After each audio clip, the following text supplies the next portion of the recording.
Welcome back, everybody. Today, I'm going to teach you how to upload and share files in Microsoft Teams. This is an essential skill for collaborating with your team, whether you're sharing documents, images, or any other type of file directly in your conversations. First, navigate to your inbox or chat channel where you want to share the file.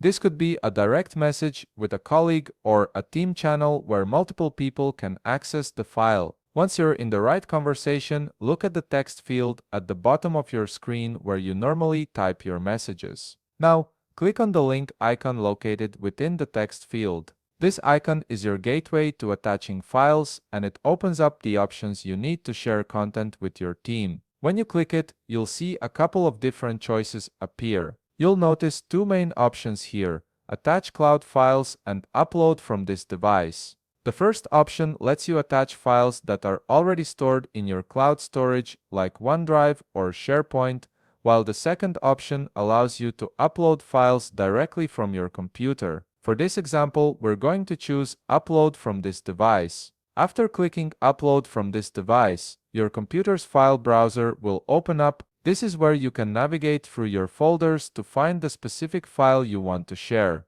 Take a moment to locate the file you need. Once you've found it, click on the file to select it, then click Open. This action will attach the file to your message in Teams. At this point, you'll see the file appear in your message field, ready to be sent. You might notice a small preview or the file name displayed, confirming that it's been successfully attached. Now, all you need to do is click the Send button to share the file with your team or contact. The file will be uploaded and instantly available for everyone in that conversation to view, download, or collaborate on. And there you have it. You've successfully uploaded and shared a file in Microsoft Teams, making it easy for your team to access important documents right within your conversation. If you found this video helpful, please leave a like, subscribe, and see you in the next video.